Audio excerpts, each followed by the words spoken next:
on the agenda, I think it was supposed to be an update of anti-Asian violence. So here's the recent report. What I was able to glean off the web is now over 3,800 incidents of what might be called anti-Asian hate incidents from about a year ago up to this year.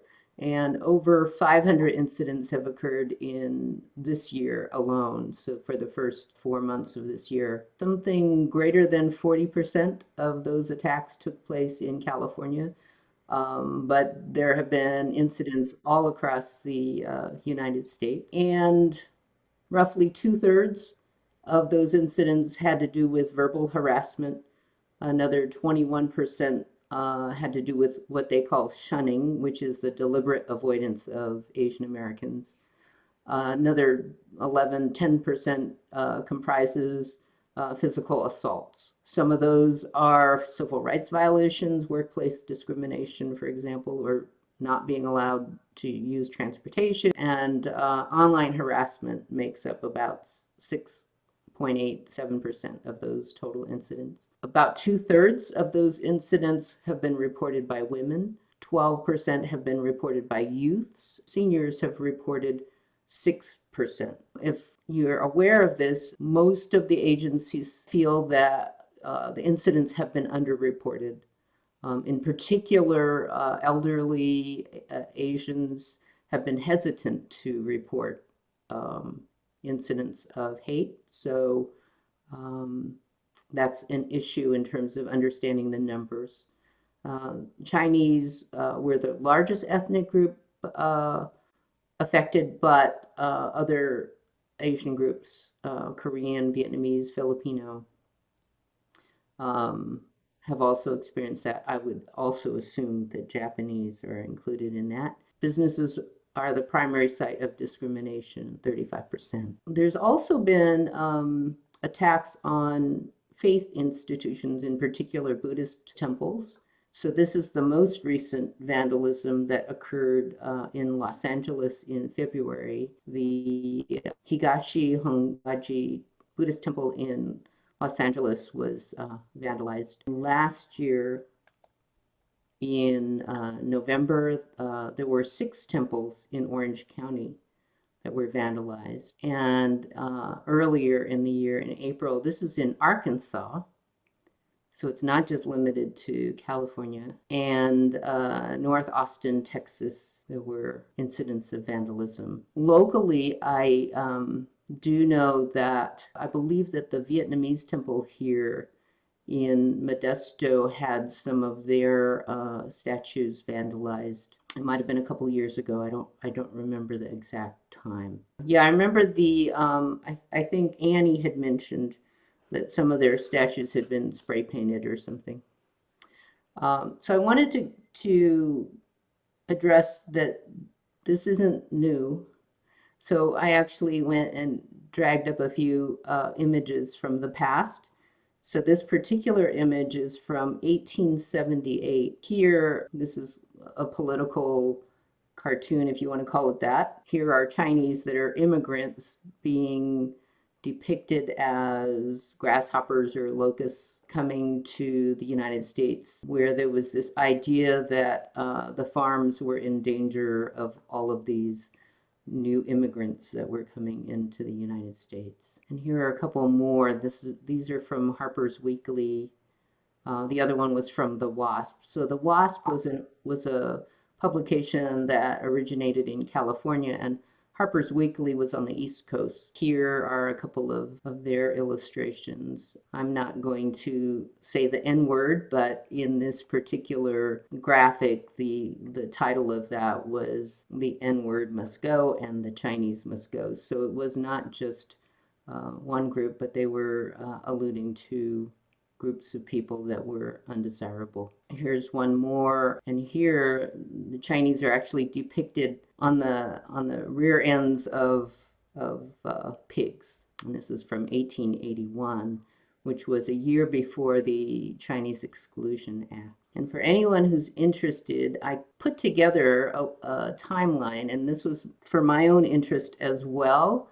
And I'm just going to share bits of it with you today. But in that timeline, it gives you a kind of a sampling of how this has been a long-term issue in the United States. So the image on the left is showing equal rights to all men, except that they've got this one person who's kicking the Chinese person off, basically, that equal rights to everyone except the Chinese. The image on the upper right is actually an image of a massacre that happened in Wyoming. And I believe there were something like 28 Chinese were murdered in that particular massacre in Wyoming. And the bottom right image was actually an ad selling washing machines, but depicting Uncle Sam kicking Chinese out. And the idea is that the Chinese were doing people's laundry and they were marketing their washing machines. Sampling out of this timeline that I came up with, which actually turns out to be something like 7 pages. It's a PDF, so I'm happy to share that. And Shalom can send that out afterward. In 1854, what's interesting is California actually passed a ruling saying that Chinese could not testify against white. The whole thing was if you were assaulted by a white person, you couldn't testify. There was no legal recourse for you to be protected. In 1871, this was the largest lynching in the US, actually, in one day, in which a mob of 500 whites, and I think Latinos were included in that, attacked the LA Chinatown, and they murdered 19 Chinese residents. I believe there were 18 people that were actually lynched. The 1875 Page Act was the first act that excluded or targeted Chinese women from entering the United States, in which basically they required that Chinese women had to prove that they weren't prostitutes. And so they were subjected to interrogation. And so most of the Chinese women wouldn't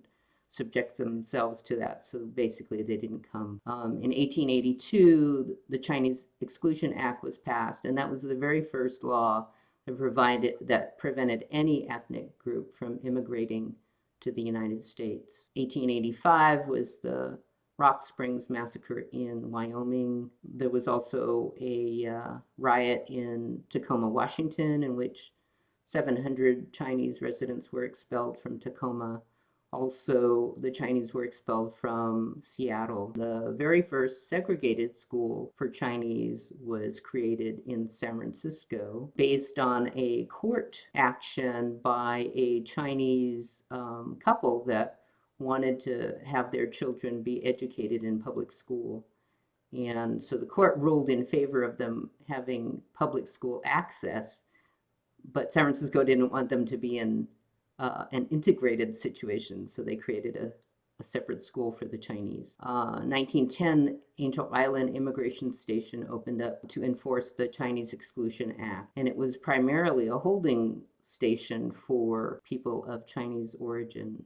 Some people were held there for up to 2 years before being let in or deported. What was interesting to me was learning that in 1941, right after the bombing of Pearl Harbor, within hours of the bombing, Japanese Buddhist priests were arrested. The government actually had them on a watch list. They had already identified Buddhist priests and considered them threats to national security. 1942, FDR signed Executive Order 9066, which was allowing for the incarceration of 120,000 Japanese Americans. So these are just some pictures of that incarceration. And Shalom, I apologize because this could be extremely distressing. I kind of felt like some of these images reminded me of images of seeing the Holocaust and people being rounded up. And it's just so similar that it's really difficult. And so there's some other things. 1975, a Chinese American was beaten up by the police. That was one of the very first incidents in which the community, the Asian community, rallied and protested police brutality of Chinese American. In 1982, Vincent Chin was beaten to death because the people thought he was Japanese, and they were blaming the Japanese on losing their jobs in the auto industry. This was in Detroit. Some people may have forgotten that in 1989, there was a mass shooting at Cleveland Elementary School in Stockton, California, close to home here, in which Asian children were targeted. And then in 1997, there was a Taiwanese American man who was shot and killed by the police. He was drunk. He had had an altercation at a bar. He had gone home.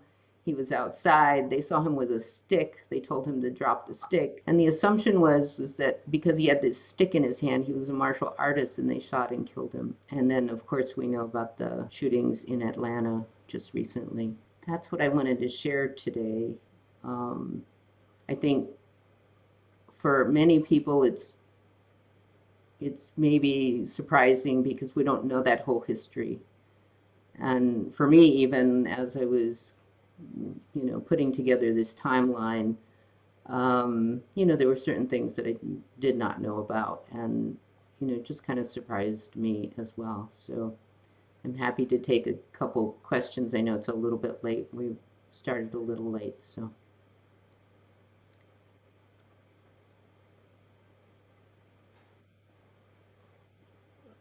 I'm floored.